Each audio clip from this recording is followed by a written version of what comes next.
Okay, so today we are going to be talking about fluency, and fluency is one of my favorite parts of reading. We're going to take a look at the different parts that I want you to focus on today while you are doing your fluency check. It's important to remember that fluency and why we do it is to help us comprehend. It's not just to sound good on our video. It's not just to have fun with it, which it is fun. I do really like fluency and reading fluently. But as it comes down to it, most people, as they continue to get older, don't read aloud very often unless they're reading to their own children. But reading fluently is so important when you're trying to understand what you're actually reading, because punctuation can sometimes change the meaning of what we're reading. So let's take a look at the 4 different things that I want you focusing on today while you do your fluency check. Here we go. All right, so today, fluency. I want to remind you that fluency is the ability to read accurately with proper pacing and expression. So the different things that we're going to be looking at today are accuracy, rate at which we read, phrasing, and expression. And we're going to dig into all 4 of those. Let's take a look at what accuracy is. We talk about accuracy, we're talking about reading words correctly, correct mistakes that we make because we know that's going to happen, and use strategies for unknown words. The next thing we're going to take a look at is rate. When we're reading, we don't want to read too fast and we don't want to read too slow. It's also important to use the context to adjust our rate. So if something is happening in your story that's super duper exciting and maybe they're running through the woods, our rate might increase. Our rate also might slow down when something sad happens in a story, because that's just how things feel when something is sad, is it feels like things slow down. So think about the context when using rate and changing your rate throughout your reading. The next thing is phrasing. Phrasing is grouping words together to make meaning. Okay.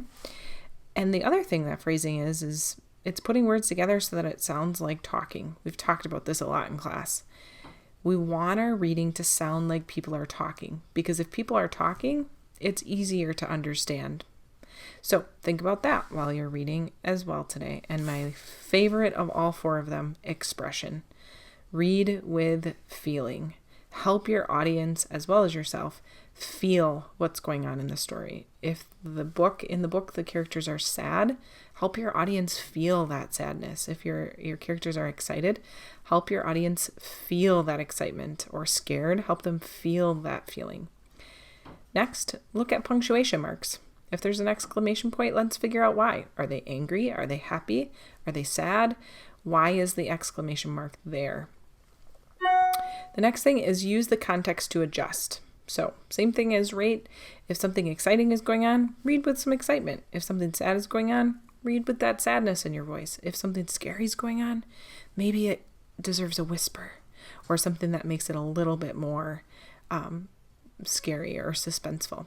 So those are the 4 that we want to think about while we read. All right, we're going to practice this together. I'm going to read the first chapter, which I realize is only a page of wonder. And if you're interested after this, why don't you take a look at it? What I want you to do is pay attention to how I read this based on the punctuation that is there and the context of what's going on in the story. This is the first page of the book. Ordinary. I know I'm not an ordinary 10-year-old kid. I mean, sure, I do ordinary things. I eat ice cream. I ride my bike. I play ball. I have an Xbox. Stuff like that makes me ordinary, I guess. And I feel ordinary inside.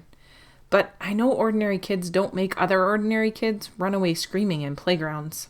I know ordinary kids don't get stared at wherever they go. If I found a magic lamp and I could have one wish, I would wish that I had a normal face that no one ever noticed at all. I would wish that I could walk down the street without people seeing me and then doing that look away thing. Here's what I think. The only reason I'm not ordinary is that no one else sees me that way. But I'm kind of used to it, to how I look by now. I know how to pretend I don't see the faces people make. We've all gotten pretty good at that sort of thing. Me, Mom, and Dad, Via. Actually, I'd take that back. Via's not so good at it. She can get really annoyed when people do something rude. Like, for instance, one time in the playground, some other kids made some noises. I don't even know what the noises were exactly because I didn't hear them myself, but Via heard and she just started yelling at the kids. That's the way she is. I'm not that way. Via doesn't see me as ordinary. She says she does, but if I were ordinary, she wouldn't feel like she needs to protect me as much. And Mom and Dad don't see me as ordinary either. They see me as extraordinary. I think the only person in the world who realizes how ordinary I am is me. My name is August, by the way. I won't describe what I look like. Whatever you're thinking, it's probably worse.